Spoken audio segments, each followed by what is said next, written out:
भाई आपा तो भाई बहुत शुक्रिया।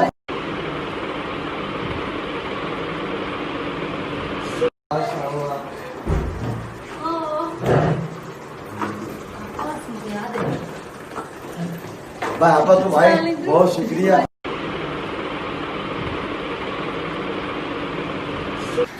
अस्सलाम वालेकुम एवरीवन। वेल, आज मैं आपसे एक ऐसी चीज़ शेयर करने जा रही हूँ जो जब मैंने सुनना शुरू किया मुझे वाकई लगा कि हाँ ये तो सच है और यही हकीकत है। और इस साल मैंने इस चीज़ को बहुत बार सुना और उस पर अमल करने की बहुत कोशिश की और अल्हम्दुलिल्लाह उससे मेरी ज़िंदगी में काफ़ी तब्दीली आई। तो मैंने सोचा ये मैं आप सबसे भी शेयर करूँ।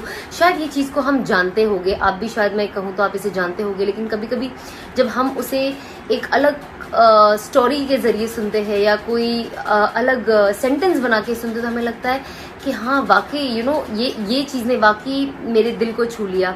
तो मैंने सोचा ये मैं आपसे भी शेयर कर लेती हूँ। तो ये मैंने बहुत अच्छी चीज़ एक बहुत सारे बयानों में सुनी है और पर्सनली भी सुनी है लोगों से कि जो कहते हैं ना थोड़ी सी मज़े के लिए जो इंसान थोड़े से मज़े के लिए ये कर लेता है वो कर लेता है, तो कहते हैं थोड़ी सी मज़े के लिए गुनाह ना करे, क्योंकि क्या होता है मज़ा तो निकल जाता है। अब मैंने अल्लाह की कोई नाफरमानी अगर हम ले ले तो मैंने थोड़े से मज़े के लिए वो तो कर लिया, लेकिन अब वो थोड़ा सा वक्त तो निकल गया, मज़ा भी चला गया, लेकिन क्या हुआ गुनाह हमारे साथ रह गया। अब वो गुनाह क्या होगा, वो गुनाह हमारे साथ कब्र तक जाएगा, वो आखिरत के दिन हमारे साथ हशर के मैदान में खड़ा होगा और हमें क्या करेगा, जहन्नम में छोड़ के आएगा।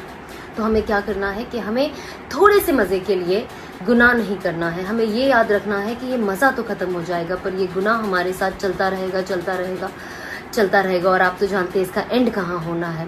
और उसी तरह थोड़ी सी मुशक्क़त के लिए आप नेकी करना ना छोड़ें, क्योंकि क्या होता है कि जो थोड़ी सी मुशक्क़त होती है ना उस वक्त वो भी निकल जाती है। जैसे कि अब मुझे तहज्जुद में उठा नहीं जा रहा है या फजर में उठा नहीं जा रहा है नमाज के लिए, और वो मुशक्क़त होती, तकलीफ़ होती है, आप सब जानते हैं, मुझे भी होती है।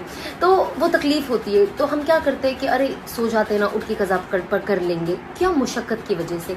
तो क्या होता है थोड़ी सी मुशक्क़त की वजह से आप नेकी करना ना छोड़ें, क्योंकि क्या होता है कि मुशक्क़त का वक्त तो ख़त्म हो जाता है लेकिन जो नेकी रहती है वो भी सेम आपके साथ कब्र तक जाती है, हशर के मैदान में आपके साथ खड़े रहती है। और नेकी क्या करती है, आपको जाके जन्नत में छोड़ आती है। तो इसीलिए आप कोशिश करें कि जितना हम गुनाह से दूर रह सके और ये सोचे उस मज़े के वक्त कि ये मज़ा तो बस कुछ वक्त का है, ख़त्म हो जाएगा, पर ये जो गुनाह है हमारे सर रह जाएगा और हमें जहन्नम में लेकर जाएगा और जन्नत के और हमारे बीच में ये एक दीवार बन जाएगा जो हम नहीं चाहते हैं कि बने। तो ये बहुत ज़्यादा ज़रूरी है कि हम हर चीज़ जो अपनी ज़िंदगी में करते हैं वो सोचें और सोच के करें, जिससे कि हम लोगों के लिए कभी हम कुछ ऐसी चीज़ें कह देते हैं जो उनके दिल को ठेस पहुंच जाती है, उन्हें बुरा लगता है, लोग तो आगे बढ़ जाते हैं, लेकिन क्या होता है वो भी गुनाह आपके सर रह जाता है और वो आगे जाके आपको जन्नत में और आपके बीच में वो दीवार बन जाएगी। तो हमें कोशिश करना है कि सिर्फ नमाज और इन चीज़ों को तो ध्यान में रखना ही है, बस इसके अलावा हम अपनी ज़ाती ज़िंदगी में कैसे हैं, हम लोगों से कैसा बिहेवियर कर रहे हैं, उनसे कैसी बातें कर रहे हैं, कहीं उनका दिल तो नहीं तोड़ रहे, कहीं उनसे चीटिंग तो नहीं कर रहे, कहीं उनका पैसा तो नहीं खा रहे, कहीं उनके साथ उनकी अमानत में खयानत तो नहीं कर रहे हैं। तो ये सारी चीज़ें बहुत ज़्यादा ज़रूरी है और ये सारी चीज़ें हम अपनी ज़िंदगी में लाएंगे तो इससे क्या होता है हम भी एक बेहतर इंसान बनते हैं, हम दूसरों के लिए भी फ़ायदेमंद साबित होते हैं और सबसे बड़ा अल्लाह हमें देख रहा है। कभी कभी हमें अच्छी चीज़ करने का या अच्छा रहने का इस दुनिया में उसका रिटर्न नहीं मिलता, बट हमें याद रखना है रिटर्न हमें दुनिया से नहीं, हमें आखिरत में अल्लाह से चाहिए। तो बस ये मुझे आपसे शेयर करना था क्योंकि ये चीज़ मेरी लाइफ में बहुत बहुत बहुत डिफरेंस लाई और आप देख रहे हो आज जो मैं मैं कह सकते एक अलग इंसान जो बन गई हूँ और ये चीज़ ने मेरी लाइफ में बहुत पॉजिटिवली इम्पैक्ट किया है। ये दो चीज़ इस पे हमारी पूरी ज़िंदगी बेस्ड है और इससे ही हमारी देखा जाए तो पूरी ज़िंदगी है, पैदा होने से लेके कब्र की घड़ी तक। तो बस मैंने सोचा आप सबसे भी शेयर कर दूँ ताकि हम जो अपने लिए मेहनत कर रहे हैं, अपनी जन्नत के लिए मेहनत कर रहे हैं, हम अगर दूसरों को भी साथ लेकर चले और उनकी भी जन्नत बनाने में उनकी मदद करें तो इससे अच्छा क्या ही बात होगी। अस्सलाम वालेकुम एवरीवन। जैसे कि हम सब जानते हैं कि मुहर्रम कुर्बानी का महीना है और इस महीने ऐसी कुर्बानियाँ दी गई है जो क़यामत तक का कभी वापस नहीं दी जाएगी। मुहर्रम में बहुत सारे नबियों पे अल्लाह की बहुत मदद भी उतरी है और इसीलिए इस महीने को अल्लाह का महीना कहा जाता है। तो मैं आपको कुछ इवेंट्स बताती हूँ जो मुहर्रम में हुए हैं।